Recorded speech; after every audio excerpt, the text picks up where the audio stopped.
Hello, good people, and welcome to Happy, Healthy, Whole with Sharea. I am talking grief and loss during this season as we kind of close out the year. So I wanted to do one before we do a few other ones that might be a little bit more joy centered.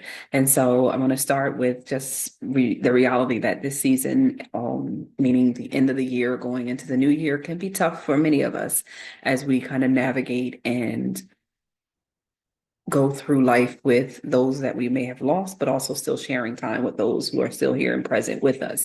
And so today we are talking just about that, really four comforting tips to help you cope with grief. So we do know that grief is a process that takes time. So none of this is about rushing yourself or making this ideal way to be perfect through each season and each thing that we do. But it's really important for us to challenge ourselves and to cope with this intense emotions and grief during this season. But it's essential, not just because we need to do it, but because our health requires us to start really taking care of ourselves, both physically and emotionally. Because what grief sometimes will do is cause us to not be our best selves in areas that will keep us healthy and whole. And spending time with loved ones and close friends can be very helpful, while at the same time also trigger some of the loss and memories that you may have had together with sharing with family members who are no longer family members or friends and those you love who are no longer there.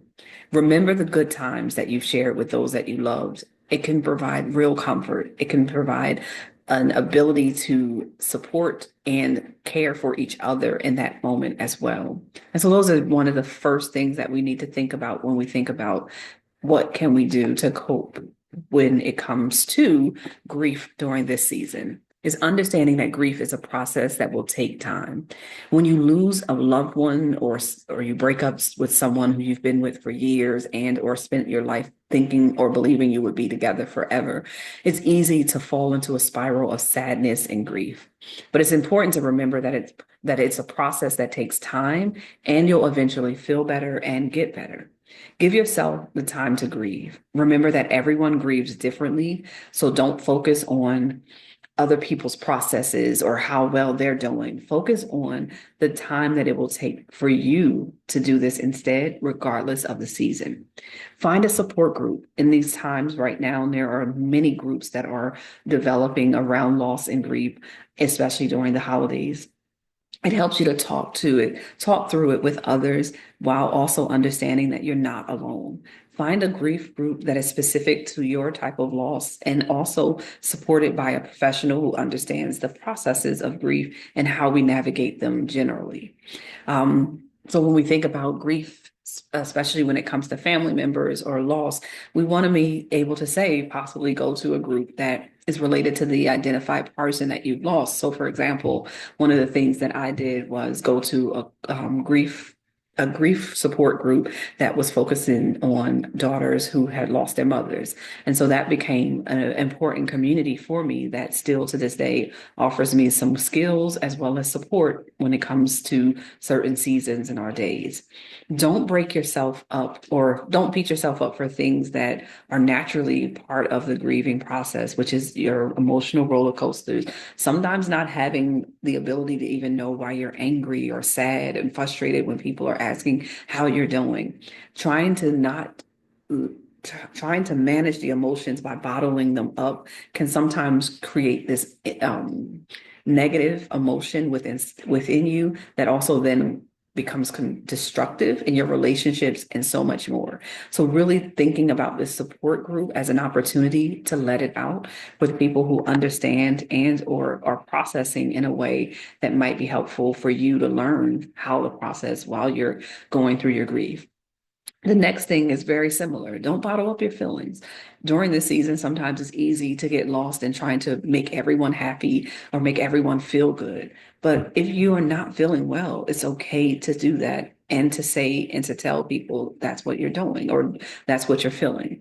So find healthy ways to express them. It's difficult to cope with some of the intense emotions if we don't have outlets that can help us to be successful with dealing with those emotions. So things like journaling is an excellent way to get your thoughts in order while at the same time just letting the feelings out. You can do what is considered like journaling dump, which is really just letting it all out and don't worry about what it says or how it's being said. Get it out and then throw it out and or burn it. Or you can actually journal in a way that really kind of identifies the emotions, what triggered the emotion, and gives you some kind of counter to kind of feel differently and or remember the memories of those you love. It's multiple ways that you can use journaling as a technique to deal with emotions that you may have bottled up. The next thing is to talk to a therapist. During this season, sometimes it is too hard to try to figure out how to help your family or your friends see you as dealing with grief that might be differently dealt with than them. Talk to someone who is actually trained to be there in a way that not only supports you, but helps you to gather skills for walking through this life with this grief that you will live with differently every single day. Express your emotions through art. Consider things like painting, drawing, structures, or like sculptures and making music can all be really good ways to immerse yourself in creativity and activities that make you feel like you're expressing yourself and sharing the emotions that you have. Spend time with others during the holiday season. It's always good to consider who can I be around that makes me feel good, but also understands possibly what I'm dealing with or doing or going through related to grief. So spend time with your family, your friends, and those that love you so that they can support you, but also connect with you and have a similar journey depending on who they are. Our number three tip for comfort during this season related to grief is take care of your body physically and emotionally. Along with our expression of our emotions, it can get easy for us to start kind of falling back on the things that help our bodies to be healthy. So ensuring that we're doing things like eating well, getting enough sleep, and avoiding things like over exerting ourselves or doing too much to avoid the grief. Get regular exercise. Exercise can be a way to reduce stress and improve your mood in a way that will allow for you to even process differently when you are having the grief and the heavy emotions that will come. So think about things like stretching, yoga, light gardening. If you're in certain areas, it might be a little too cold to do so, but even in your home, if you've got plants or things that you can do to kind of move your body more. For myself, I like to dance. I like to turn music on and I'll just dance around the house. Doing those things are not just about being intentional for your physical health, but also your emotional health that helps to improve your mood. Think about what you're eating during the season. There's some good foods that we may not be really as healthy for us, but balance is going to really be important. So making sure that you think about nutrition and how it functions to help you deal with cope. So with stress, so eating things that are more nutritious, fruits, vegetables are always going to be essential ways to keep your energy up while you're dealing with stress and grief. You also might focus on things like high protein, healthy fats, and other complex carbohydrates that can help you, that will also do the right things and break down in your system. I'm not going to give you a full list, but you know some of these things and heard some of these things. Really taking care of your body is going to help.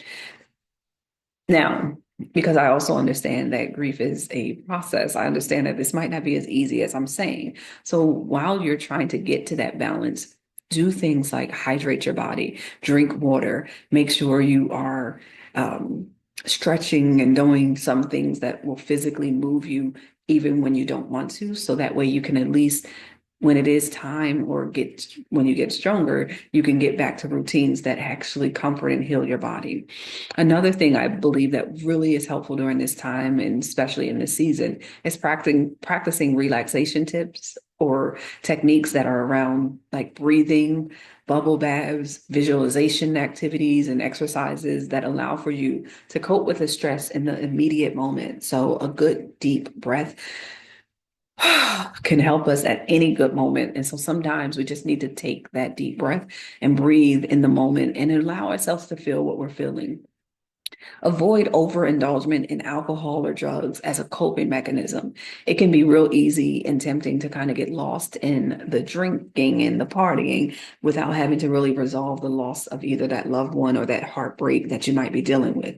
But for the long-term effects, it actually hurts and harms your physical health and your mental health. So think about it from the perspective, is this going to be for the moment or is it going to really take care of me in the long run? If you cannot cope without substances, really try considering seeking help from either a professional that's their area of focus and or those who may have experienced it in the past. Um, Again, talk to that therapist and that counselor. It's okay to know that sometimes we don't know what to do. And sometimes it is so difficult and overwhelming that we don't have the words or the capability to know what next. And seeking that additional support outside of our community or outside of our individual families can be very helpful. So don't be afraid to call that therapist, is my point. Last but definitely not least, remember the good times you shared with your loved ones, even the ones that maybe are heartbreaks that we've had, not just lost in terms of death. Things sometimes are hard for us to recall, but think about it is essential for us to remember the wonderful things, the wonderful memories of those that we loved and those that were with us.